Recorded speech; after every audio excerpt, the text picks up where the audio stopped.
हर दूसरे इंसान की तरह हमने भी मोबाइल में इलेक्शन रिजल्ट्स की न्यूज चला रखी थी। तभी लेट इवनिंग में मेरे ईमेल और सोशल मीडिया पर नीट से रिलेटेड वीडियोस बनाने की रिक्वेस्ट आने लगी। स्टार्टिंग में मुझे लगा कि रेगुलर वीडियो रिक्वेस्ट के कुछ मैसेजेस होंगे, लेकिन 5 जून की सुबह होते होते मेरा ईमेल और सभी सोशल मीडिया डीएम्स इस रिक्वेस्ट से भर चुके थे कि सर नीट स्कैम पर वीडियो बनाओ। इस मुद्दे में मैंने झांक के देखा तो पता चला कि सच में बहुत बड़ा घोटाला हुआ है। और चूंकि मैंने खुद 1 साल कोटा में जेईई एडवांस की प्रिपरेशन की थी, इसलिए मैं इंस्टेंटली रिलेट कर पा रहा था कि इस समय नीट के एप्लीकेंट्स पर क्या बीत रही होगी। हालत इतनी ज्यादा बिगड़ चुकी है कि कुछ स्टूडेंट्स आत्महत्या कर चुके हैं और कुछ पूरा मन बना के बैठे हुए हैं अगर ये नीट नहीं हुआ तो। आज की इस वीडियो में बहुत इजी लैंग्वेज में मैं आपको बताऊंगा कि नीट स्कैम आखिर है क्या, इलेक्शन की आड़ में 24 लाख बच्चों के साथ क्या धोखा हुआ है, और हम सब लोग जो नीट से डायरेक्टली रिलेटेड नहीं है उनको भी इस न्यूज से फर्क क्यों पड़ना चाहिए। लेकिन हर बार की तरह शुरू से शुरू करते हैं। टेलीग्राम चैनल पे शायद 4 तारीख को भी घूम रहा था कि और वही पेपर 5 तारीख को आया है।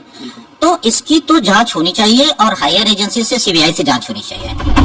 नीट यानी कि national eligibility cum entrance test एक नेशनल लेवल का एंट्रेंस एग्जाम है जिसको पास करके देश के चुनिंदा टॉप मेडिकल कॉलेजेस के अलग अलग मेडिकल प्रोग्राम्स जैसे एमबीबीएस, आयुर्वेद, होम्योपैथी और नर्सिंग कोर्सेज में एडमिशन लिया जा सकता है। बेसिकली ये एग्जाम मेडिकल की पढ़ाई के लिए ही 2017 में सेंट्रल गवर्नमेंट ने एनटीए यानी कि नेशनल टेस्टिंग एजेंसी को क्रिएट किया था। इस एनटीए का काम है एफिशिएंट और ट्रांसपेरेंट तरीके से पूरे देश में एग्जाम्स को कंडक्ट करवाना। वैसे तो ये एनटीए देश में करीब 17 एग्जाम्स कंडक्ट करवाती है, लेकिन इन्हीं में से IIT जेईई और नीट एंट्रेंस एग्जाम काफी फेमस है। इन शॉर्ट आप इसको ऐसे समझो कि अगर आपको इंडिया में एक बढ़िया डॉक्टर बनने में टोटल 200 क्वेश्चंस आते हैं, जिसमें से एक स्टूडेंट को 180 क्वेश्चंस ही अटेम्प्ट करने होते हैं। हर सही क्वेश्चन के 4 मार्क्स मिलते हैं और हर गलत क्वेश्चन पर 1 मार्क कट जाता है। तो थोड़ी सी मैथ्स लगाकर देखें तो नीट का एक पेपर कुल मिलाकर 720 नंबर का होता है, मतलब 180 × 4। इस मार्किंग स्कीम को एक एग्जाम्पल की मदद से समझो। मान लो किसी भी एक बच्चे ने 180 में से 180 क्वेश्चन सही कर दिए तो उसका स्कोर बनेगा 720 मार्क्स का। अगर वही बच्चा एक क्वेश्चन छोड़ देता है तो उसके 4 मार्क्स कट जाएंगे और उसका फाइनल स्कोर बनेगा 716 मार्क्स का। और अगर उसी बच्चे ने एक क्वेश्चन गलत कर दिया होता तो उसके 4 मार्क्स तो कटेंगे ही, साथ ही नेगेटिव मार्किंग की वजह से 1 नंबर और कट जाएगा। इस हिसाब से उसका स्कोर बनेगा 715 मार्क्स का। अब आप सोचोगे कि ये सब मैं आपको क्यों बता रहा हूँ। इसका रीजन इनिशियल मार्किंग स्कीम के हिसाब से या तो 720 में से 720 मार्क्स आ सकते हैं अगर सभी आंसर्स परफेक्टली करेक्ट हो तो, या फिर 720 में से 716 आ सकते हैं अगर सिर्फ एक क्वेश्चन अटेम्प्ट ही ना किया हो तो, या फिर 720 में से 715 आ सकते हैं अगर सिर्फ एक क्वेश्चन गलत हुआ हो तो। लेकिन सबसे बड़ी दिक्कत की बात यह है कि 2 बच्चों के 718 और 719 मार्क्स आए हैं, जो कि टेक्निकली पॉसिबल ही नहीं है। इस सब के अलावा जिस दिन नीट का एग्जाम हुआ था यानी कि पिछले महीने 5 मई 2024 को, उसी दिन की पटना बिहार से एक और नीट से रिलेटेड शॉकिंग न्यूज आई थी। न्यूज भले ही 5 मई की थी, लेकिन कांड उससे एक दिन पहले का था यानी कि 4 मई का था।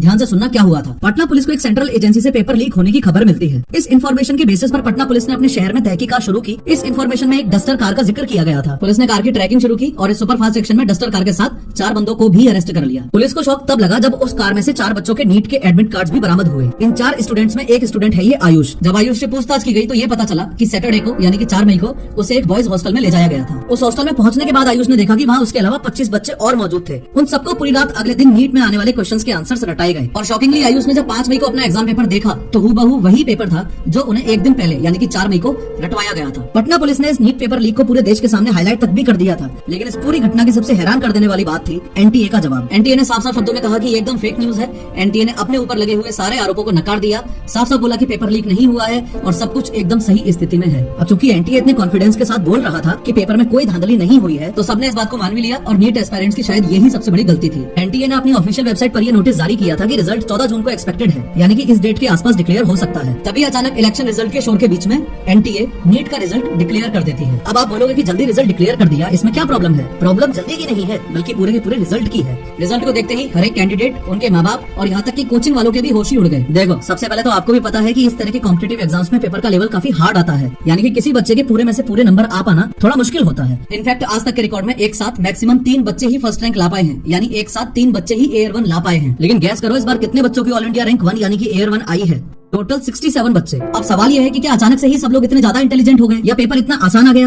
लेकिन कोचिंग इंस्टीट्यूट वाले तो ऐसा नहीं मानते। सभी कोचिंग्स के टीचर्स भी क्लेम कर रहे हैं कि इस बार नीट का पेपर काफी हार्ड था और ऐसे हवा में ही 67 बच्चों की एयर 1 आना पॉसिबल नहीं है। इस रिजल्ट की दूसरी प्रॉब्लम को समझो। ये जो स्क्रीन पर आपको इमेज दिखाई दे रही है, ये उन टॉपर्स की लिस्ट है जो एनटीए ने खुद जारी की है। ऊपर से देखने में तो कुछ पता नहीं चलता है, पर अब जरा 62 नंबर से लेके 69 नंबर तक के इन रोल नंबर्स को देखो, कुछ समझे। अगर थोड़ा सा हाईलाइट करो, ये 68 और 69 रैंक वाले 2 बच्चे हैं, ये वही हैं जिनको एनटीए ने 718 और 719 मार्क्स दिए हैं, जो कि टेक्निकली नीट की मार्किंग स्कीम के हिसाब से पॉसिबल ही नहीं है। अब जैसे ही दुनिया एनटीए से सवाल पूछने लगी कि आपने ऐसे कैसे 718 और 719 नंबर किसी कैंडिडेट को दे दिए, तो रात के करीब 12:30 बजे एनटीए ने अपने एक्स हैंडल पर एक पोस्ट जारी की जिसमें यह बताया गया कि ये मार्क्स कॉम्पनसेटरी यानी ग्रेस मार्क्स हैं। एनटीए के मुताबिक जिन बच्चों का टाइम किसी न किसी रीजन से एग्जाम के दौरान वेस्ट हुआ है, उन्हें 2018 में सुप्रीम कोर्ट के द्वारा बताए गए एक फॉर्मूला के बेसिस पर एक्स्ट्रा मार्क्स दिए गए हैं। यहाँ ट्विस्ट ये है कि इतना हल्ला होने के बाद भी एनटीए ने अभी तक ये फॉर्मूला डिस्क्लोज तक भी नहीं किया है। एग्जाम के दौरान टाइम वेस्ट होने का मतलब होता है कि जैसे किसी बच्चे को इंग्लिश की जगह हिंदी लैंग्वेज लैंग्वेज में पेपर दे दिया, या फिर किसी को फटी हुई OMR शीट दे दी हो गलती से, एक्सेट्रा। 100 बात की एक बात यह है कि NTA की गलती तो है। जो रिजल्ट 14 जून को पब्लिश होना चाहिए था, वो रिजल्ट इलेक्शन रिजल्ट्स की आड़ में 4 जून की शाम में चुपके से पब्लिश कर देना, एक साथ 67 बच्चों की ऑल इंडिया रैंक 1 आ जाना, हरियाणा के एक ही सेंटर से 8 बच्चों का एयर 1 आ जाना, हरियाणा के ही सेंटर से 2 बच्चों के इम्पॉसिबल 718 और 719 मार्क्स आ जाना, बिहार, रांची और राजस्थान में जो नीट पेपर लीक्स की खबरें आ रही हैं, उस पर चुप्पी साध लेना। खबरें ये भी हैं कि टेलीग्राम पर पेपर लीक हो चुका था और 1 और 2 मई को 40,000 रुपए में मिल रहा था। 5 तारीख को एग्जाम था और एक दिन पहले यानी कि 4 मई को लीक्ड पेपर की कॉस्ट 5 लाख हो चुकी थी। और यह फ्रेंड सर्किल में